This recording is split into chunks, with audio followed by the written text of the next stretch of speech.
ultimately talk doesn't talk. It's got to be action. It's got to be results. And I hope he does it. So President Trump turns up the heat. We watched it live yesterday, the heat on Vladimir Putin. Threatening Russia with severe tariffs if a deal to end the war in Ukraine is not reached within 50 days. The president also reaching a deal with NATO to send weapons to Ukraine, with the alliance acting as the middleman. Former Secretary of State Mike Pompeo reacts in moments. But first, the news from the North Lawn. Peter Doocy is there live at the White House. And good morning, Peter. Bill, good morning. NATO wants to be the middleman because they are so good at logistics, but these weapons for Ukraine may not be needed for long if the president's pressure on the people who are funding Russia's war effort turns into 100% tariffs in 49 days. Absolutely. This is significant. So today, if you are in Beijing or in Delhi or you're in Brazil and you know that this is coming to you, you might want to call Vladimir Vladimirovich Putin and say, hey, friend, we are still buying stuff from you, but you have got to get serious when it comes to these negotiations on a ceasefire or a peace deal, or otherwise we get hit by these secondary sanctions. It shouldn't take long to reconcile the difference in tariffs the president wants, 100%, with the tariffs the Senate wants, 500%, because Majority Leader John Thune says they are coordinating with the White House and they're going to have the package ready to go at a moment's notice. And the president's change in strategy here, new sanctions for Russia, new weapons for Ukraine, was born out of a feeling of betrayal by Vladimir Putin. We thought we had a deal numerous times. I'd get home, I'd say, First Lady, I had the most wonderful talk with Vladimir. I think we're finished. And then I'll turn on the television, or she'll say to me one time, wow, that's strange because they just bombed a nursing home. I said, what? So we don't like that. There's a Financial Times article this morning that cites two sources familiar with the call that Trump had with Zelensky on July 4th, where these sources describe President Trump asking Zelensky if he would be able, with new U.S. weaponry, to strike inside Moscow and inside St. Petersburg. And just as we were coming to air, I received an on-the-record text from Caroline Levitt. I'm going to read it completely. It says, the Financial Times is notorious for taking words wildly out of context to get clicks because their paper is dying. President Trump was merely asking a question, not encouraging further killing. He is working tirelessly to stop the killing and end this war. Okay. Bill. All right. Follow up now after that. Thank you, Peter. Peter Doocy from the North Lawn. Thanks. Let's bring in former Secretary of State Mike Pompeo, now a Fox News contributor. Great to have you here. In your previous experience as a senator at the CIA and at the State Department, what do you think President Putin is thinking right now after this turn of events at the White House? Well, Dana, Bill, good morning. He's obviously taking on board all of the 6 months of President Trump, right? Not just this. President Trump tried to get peace through a deal. Putin rejected it.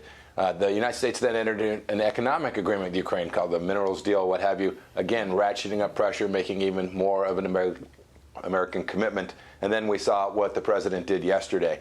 I think Putin should take seriously what he saw happen in Iran. That is a powerful United States response trying to deter our adversaries and build out a peace regime. That's the president's goal. He's been pretty consistent, Dana, on this for the entirety of his presidency, including in his first 4 years, where we put real pressure on Vladimir Putin. It shouldn't surprise anyone that Vladimir Putin lied to President Trump. He lies to everyone. Now we can see that there is a pathway to getting peace. And I think what President Trump announced yesterday alongside General Secretary Rutte, the head of NATO, was a closer, deeper, bigger step towards peace than we have seen so far. Okay, so just to draft off of what Peter Doocy was talking about there at the end of that live report.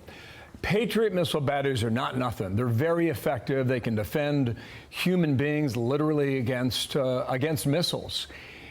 Was there anything that you heard yesterday that would suggest that we would sell our European partners offensive weapons that could reach into Russia as part of this deal yet? Certainly, President Trump didn't say anything about that yesterday. The Ukrainians have tools. They've demonstrated that, where they can touch assets inside of Russia. They've gone after a bridge in Crimea. They've gone after facilities deep inside Russian territory, including Russian Air Force bases. So the Ukrainians have that capability. But, Bill, in the end of the day, if there are no costs imposed on Vladimir Putin, if this war is fought entirely on Ukrainian soil, it's Ukrainian civilian kids that are being killed, Putin has no incentive to stop the war, and he'll continue. What President Trump yesterday did was he turned the leverage up, the economic leverage in particular, which I think will change how the Indians and the Brazilians and all of those countries who are funding this war by buying discounted Russian energy, I think they will now have to reconsider what they're doing, and driving the Russian economy into difficulty puts real pressure on Vladimir Putin, something I've been advocating for an awfully long time, including when President Biden failed to do that for 4 years. The NATO allies are now working a little bit more in concert through the leadership of President Trump. And yesterday, there was a question that we had and then Bret Baier had for the NATO General Secretary about China's relationship with Russia and their efforts here. Listen to him and I'll get your reaction. It is clear that China is supporting Russia's war effort in Ukraine, together with North Korea and Iran. So this is North Korea, China, Iran working together with the Russians. And China is doing that for a reason. It gives them leverage over, indeed, their very junior partner, Vladimirovich Putin.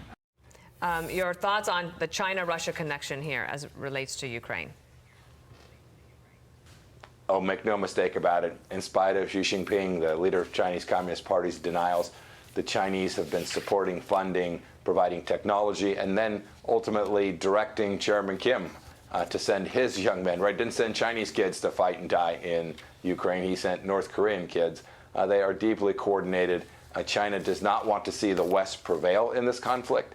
And it's for that exact reason that America has a deep interest in making sure that Vladimir Putin loses, that this is perceived as a Western victory. I think yesterday puts us well on the path to getting that peace, with Vladimir Putin looking like he made a horrible mistake invading Ukraine. That's the answer that we need to push back against the Chinese Communist Party. If Putin were able to win here, Xi Jinping's willingness to do things in the Pacific and threaten American interests there only increases. We'll see if Putin backs down, facing newfound pressure. Mike Pompeo, thank you, sir, for your analysis today. Hey everyone, I'm Emily Campagno. Catch me and my co-hosts Harris Faulkner and Kaylee McEnany on Outnumbered every weekday at 12 p.m. Eastern, or set your DVR. Also, don't forget to subscribe to the Fox News YouTube page for daily highlights.